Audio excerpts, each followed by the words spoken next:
Hello, Thrivers. In today's episode, I wanted to talk to you about infertility and how it's become very common, but also how embracing this stage in my life has helped me to cope.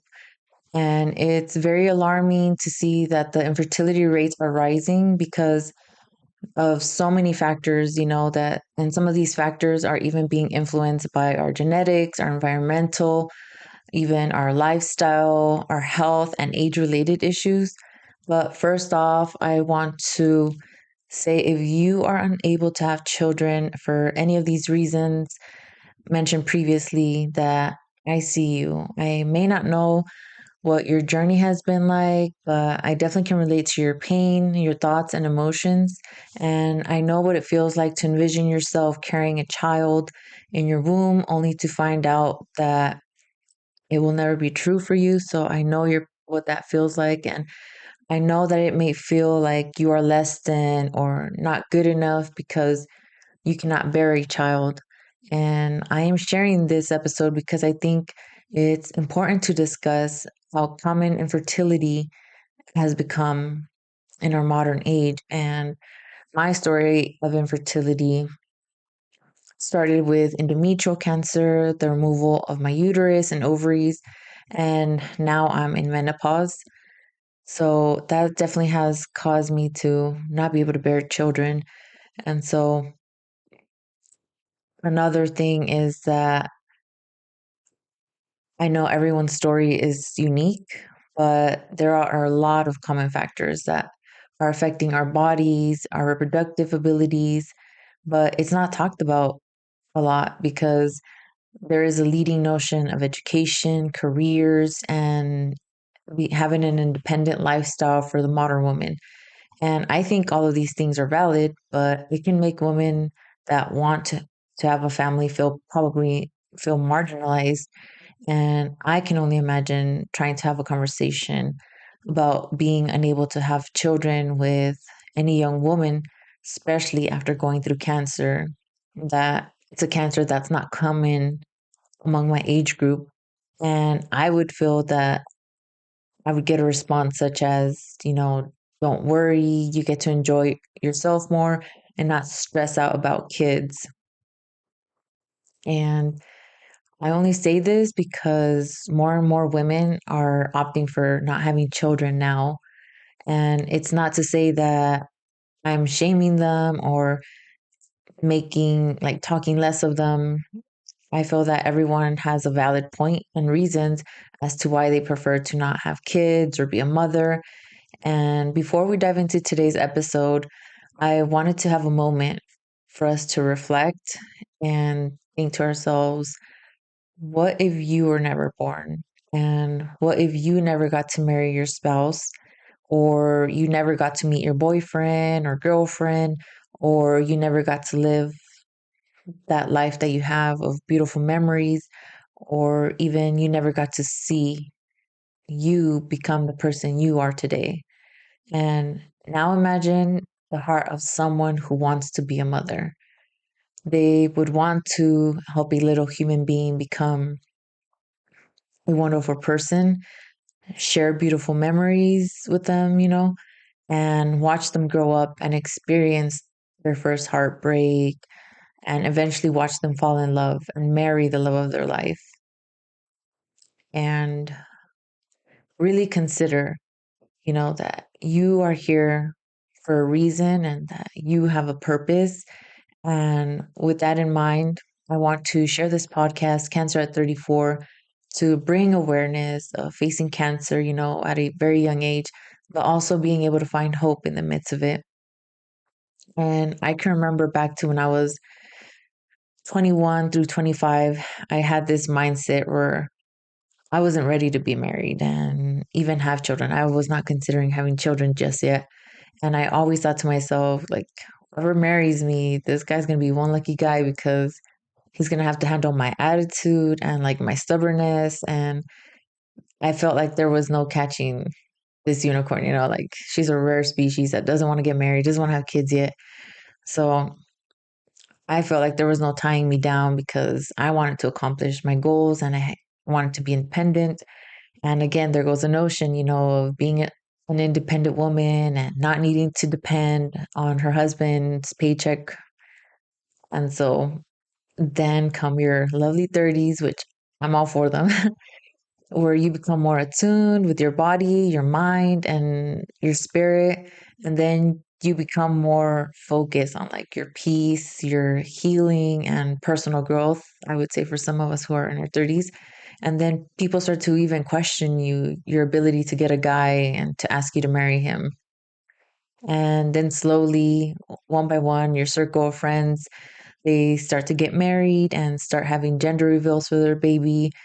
And you start to feel like that pressure of when is it going to be my turn, you know?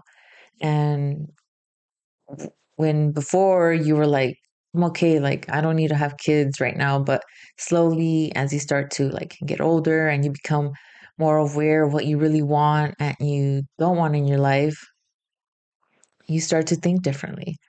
And so I was 34 when I got married to my husband, and he he was definitely in for a good one. But I married him when I was 34, and the thought of being a mother definitely made me really happy. And so I was excited to the point that when I would step like into a store and I would see baby clothes, I would start to choose like the types of outfits that I would want my baby to wear. And I would just imagine how my baby would look in like such cute outfits and clothes. And I even started talking to my mom about being a grandmother soon. And then as I went to my as soon as I went to my OBGYN doctor, the news were different. You know, um, they did an ultrasound. So one thing led to another, you know, because I went to my OBGYN doctor to start preparing my body to get pregnant. And it went from an ultrasound to a DNC procedure to a full hysterectomy. And it all just happened so quickly that I felt like I didn't get to grieve, you know, the loss of not being able to carry a child. My head was like in a whirlwind after I received the news that I had cancer. Up until that date of my surgery for the hysterectomy, I was definitely in a whirlwind of thoughts, of pain, of just knowing that I wasn't going to be a mother. And in the operating table, I was just very disheartened of that fact. And I felt that I lost a very important part of myself that day, and that was my youth and also my womanhood. Now, fast forward to 2025, I've definitely been working through it. It hasn't been the easiest thing, but I've been working through it because I have allowed myself to cry, to breathe. Even as I was doing this podcast episode, I I couldn't stop crying at the beginning, just trying to like write it out and get my thoughts together. And it was definitely a hard one, but I have allowed myself to cry, to really grieve, you know, and to make amends with what is and what is in my control to do. And I know that I'm able to love, that I'm able to care for someone, that I'm able to nurture, you know, and be able to inspire a child that's not technically born from me, but that I can still care for a child. And it definitely has taken me lots of sessions with just God and myself and cry out to Him and let it all out and just make sense of who I am now, you know, this new identity. And lately, I have been feeling very hopeful about possibly adopting, or if the insurance covers it, probably doing surrogacy. And I'm just leaving it to God's hands, you know, because God knows the desires of our heart. And I know that in time, I'm probably going to be telling you a different story. And I feel like that story is going to be of me becoming a mother. And I feel the pain of some of the people that want to be a mother and can't be, because I'm going through something similar. And what makes me even more sad is that a lot of women are becoming more and more infertile or struggle to stay pregnant. And as I have been doing more and more research about my type of cancer, I have obtained new knowledge about how it could have started. Like how did my cancer originate or where did it come from? Because I did my genetic testing and it says that it wasn't genetically transferred to me. So I've been listening to more podcasts now and I have obtained this new knowledge about how it could have started. And in my previous episode, you probably heard about me being diagnosed with PCOS at the age of 16. And so I thought that this condition was actually in my genetics and that I inherited from one of my parents. And now I learned that the underlying reason why PCOS happens is due to a metabolic issue. And so there's also environmental factors that take place with this kind of illness. And so what does that mean? So the environmental factors that happened for me were that I experienced a lot of stress at a very young age. And you may be saying, well, all of us experience stress, all of us go through difficult things or even traumas at a young age. And I think that's true and very valid. I just think that different bodies absorb it differently based on past things that happened with their parents and things that happened during the pregnancy time where the mother's pregnant and could potentially give everything that she's feeling, that she's hurting, that she hasn't healed to her child. And so there was a lot of things that happened during that time of when my mom was pregnant with me at the age of 16. She was coming to a new country that didn't speak her language, that she was not aware of a lot of things here in this country, that she it was all new to her. And she hadn't even been here a year before she got pregnant. And I think a lot of these things played a lot of factors of how her conditions of living were as well. And when she moved in with my dad, there's a lot of things that go there that I don't want to mention here, but a lot of these things take a place in the pregnancy of a mother. And so, what does that mean, And the environmental factors that happened to me were that I experienced a lot of this stress and experiencing the separation of my parents, going from having a home and a room to moving into my grandma's house. Well, it was an apartment, and I was sleeping in a living room floor on a sofa mattress, sharing that mattress with my mom and my younger sister at the time. And the environment just really changed for me drastically because I was transferred from a set of friends, of a school that I was becoming familiar with in sixth grade, then drastically changing to a whole new environment. You know, it felt like I had to meet new people in a stage of my life when I was developing a sense of self. And there wasn't really anyone there to watch for me emotionally and physically because my parents were dealing with their own struggles of my dad dealing with what happened to his family, my mom trying to become herself and going to work and developing a career. So there wasn't really someone to watch out for me at that time. And I had to cope on my own and I just suppressed everything. And I felt like I really disconnected from myself. If you've heard my previous episodes, I talk more about that. And so at this important stage of my life, there were a lot of things that I was exposed to that could leave me vulnerable, trying to deal with stress. And so even at that age, there were like a lot of foods that I was consuming that were not the best either, and because I was young and there was no education about the types of food I should have been eating, I was consuming maybe a lot of sugars, a lot of dyes, and also my mother she experienced a lot of stress, as I mentioned, when she was 16 and pregnant with me. And I feel like that potentially hindered my genetic body to handle stress and damage some of my DNA development. And like I said before, I recently started listening to a lot more podcasts of doctors that have done research about our gut health, genetics, and cancer. And it made me realize that this is not just a me issue, but it's a global issue. That it all starts with the generational trauma that is passed down from one generation to another. And it shows in our bodies as it displayed for myself with cancer. And so our genetics change to endure the suffering that came from the trauma as a form of adaptation. So, in addition to the trauma that our body carries, there are even outside factors, like I mentioned before, like our food, like the things they put in it and hide from us, lifestyles of being active or not, or the things we use for hygiene. All of these factors are now contributing to affecting our reproductive health as well as our overall health.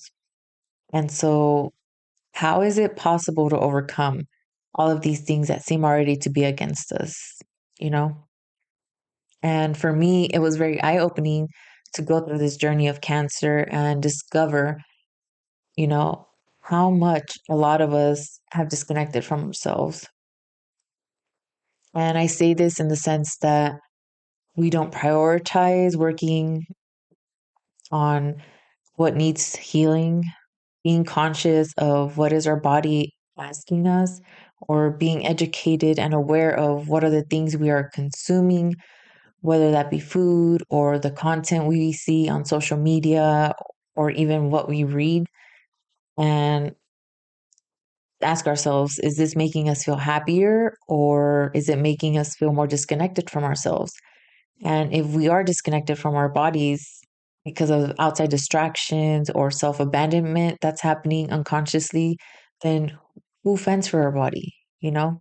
And I'm saying this as much as I dealt with this myself before going through cancer. Like, there's a lot of things we disconnect with ourselves on a day to day basis. And more so, what should we do about it? When should we start?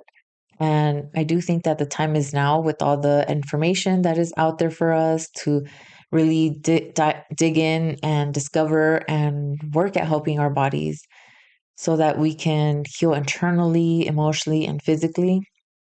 And I want to share my experience with infertility with you, but I also want to be mindful that this is a topic that is affecting others and and probably others have done so many things to try and be fertile, but haven't succeeded. So I do think that it's important to read our labels in the packaging of food items.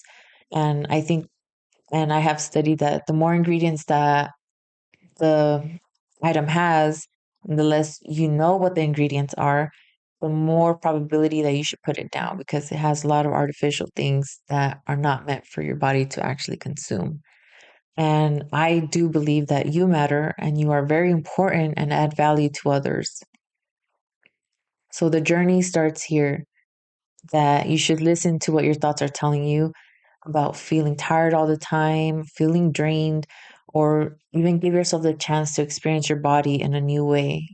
That you have to believe that your body has the ability to heal itself. And it doesn't matter in what order you decide to start, but you can definitely start by being mindful of the ingredients that's in your food. Start going to therapy, start pinpointing the things that are building you up or burning you out. Go for a walk or pick an active hobby, take a solo trip to help discover more about yourself and your values so that this can help you really be more in tune with yourself. And I feel that all of these things go together with fertility because you are creating another human being inside of you, whether that be you physically in your womb or externally, if that baby was not born from you, you need to have a good fertile ground to house a healthy seed.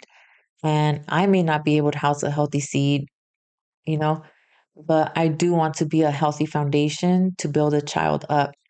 And I'm definitely exploring venues of adoption centers, birth centers for teen moms, and possibly even foster care. And these are all unstable grounds for a child. And if you are coping with any illness that doesn't allow you to have children, this too has a season. And I want to leave you with this final thought. There is a time for everything, a season for every activity under the heavens. Time to be born, a time to die, a time to plant and a time to uproot, a time to kill and a time to heal, a time to tear down and a time to build, a time to weep and a time to laugh, a time to mourn and a time to dance, a time to scatter stones and time to gather them, a time to embrace and a time to refrain from embracing, a time to search and a time to give up, a time to keep and a time to throw away, a time to tear and a time to speak. Sorry, a time to tear and a time to mend, a time to be silent and a time to speak, a time to love and a time to hate. We all experience seasons in our lives that are meant for change, for growth, for sorrow, laughter, and love. And I think it doesn't make it easier, to go through a situation like this, such as infertility, but it does shows us more of who we are and what we want to become. And I can say that from my experience of dealing with infertility, that it has taught me who I want to become, the type of mother I want to become. And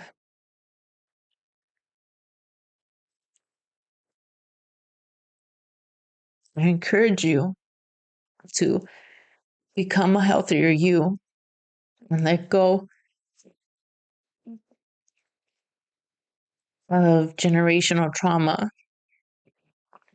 break those chains and heal so that your future generation can be a healthier one. And I thought I wasn't going to get emotional, but I just want to be here in your corner as a friend, let you know from one thriver to another, keep thriving.